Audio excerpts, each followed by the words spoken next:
On our most recent date night, after a couple of drinks, I made a comment to my husband that I regret more than anything. And now our marriage is hanging by a thread. To explain, I first met my husband when we were teenagers working at the same call center. Nothing romantic happened then.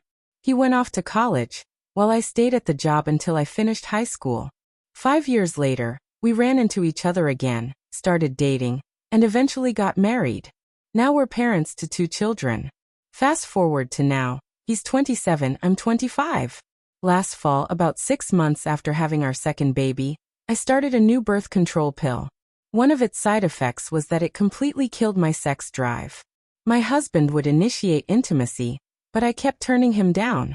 After about 2 weeks, he stopped trying altogether. When another week went by without him making a move, I snapped and demanded, "Why haven't you even tried to have sex lately?" Not long after, we finally had our first real date night since the baby. We stopped at a bar near our house for a few drinks. Feeling tipsy, I blurted out that I felt guilty, almost like I had cheated on him. Naturally, he was alarmed and asked what I meant. I told him about a dream I'd had the week before. One that involved a guy we used to work with. In the dream, he admitted he liked me, and I said I felt the same. Then, right there in front of my husband, I started scrolling through that guy's social media, pointing out random things and even making fun of the hands of the woman in one of his photos. As if that wasn't bad enough, I brought up the brief fling I'd had with him after my husband went to college, talking about how he used to tickle me and describing a passionate moment when he pushed me against a wall. I even said maybe I mentioned it because I wanted my husband to do something like that to me. By the next morning, my husband was furious, not just because of what I'd said, but because of how I'd been acting for the past month. He was hurt that I'd refused intimacy for weeks, only to gush about another man's attention right in front of him. Looking back, I understand why his anger spiked when I then offered to have sex on the spot. He shot back, "Your body's been off limits for a month, but one night of talking about this guy screwing you and tickling you gets you turned on?" I can see why he feels so betrayed, especially since he had a crush on me back when we first met but never acted on it.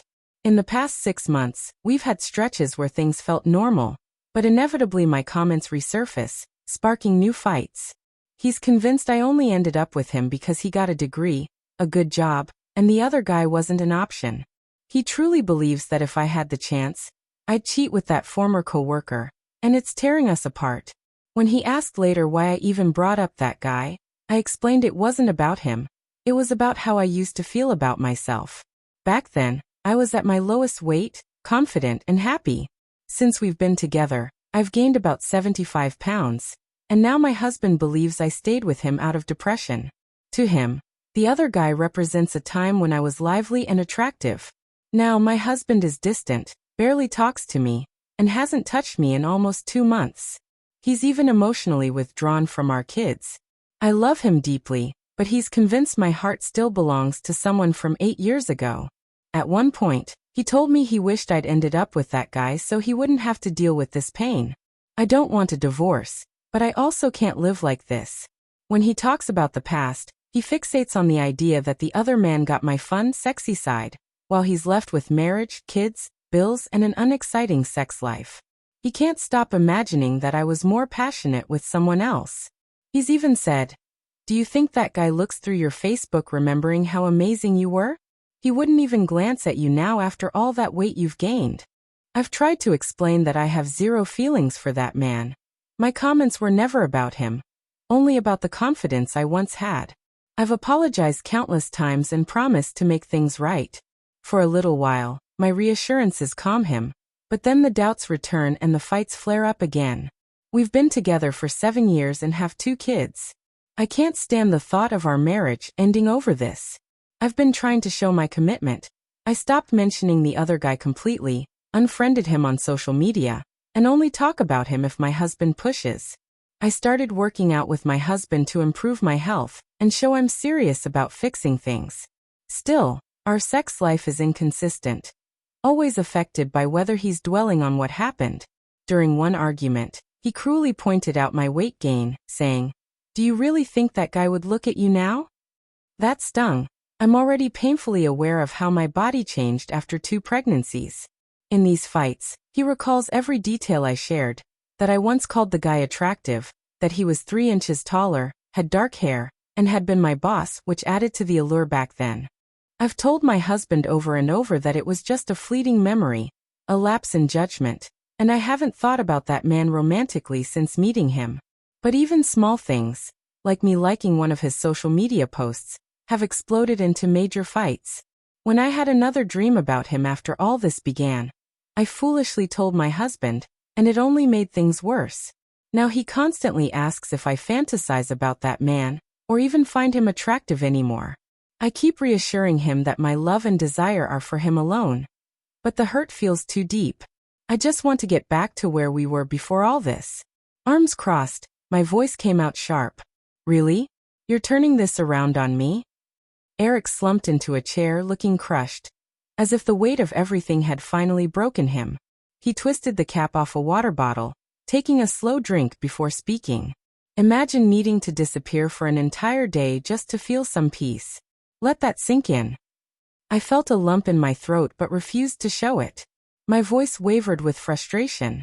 Don't try to flip this. I know what you're doing, playing the victim to make me feel guilty. He leaned back, his face unreadable, but his words cut deep. For years, I thought my job was to protect you from life's stress. Never did I think I'd need to protect myself from you. The silence between us felt suffocating. I finally managed to ask, "Are you done?" Eric nodded slowly and stood, his movements heavy. "Yeah, I'm done." Without another word, he disappeared into the bedroom, leaving me frozen, his words echoing in my mind. That night, I couldn't sleep. I lay in the dark, scrolling through my phone. A video popped up, a relationship expert talking about how men often carry their struggles in silence. They don't ask for help, they retreat. I rolled my eyes and kept scrolling, but the words stuck in my head. The next morning, Eric was gone. No note, no text, just an empty driveway where his car should be. My chest tightened as I typed. Leaving without a word? Real mature Eric. I hit send and waited. Nothing. The kids were getting ready for school, but I was on edge. Our 6-year-old Logan tugged at my sleeve. "Mommy, can you tie my shoes?" he asked quietly. "Not now, Logan," I snapped. From the other room, Emma, our 9-year-old, wailed. "I can't find my tablet." I shouted back. "Emma, if you keep crying about that tablet, I'm going to lose it." Logan just stood there, his wide eyes, so much like Eric's, staring at me. Guilt crawled up my spine. I sighed, knelt, and tied his shoes. By early afternoon, Eric finally replied, "I'll be back later. Don't wait up." My heart pounded. I called him immediately.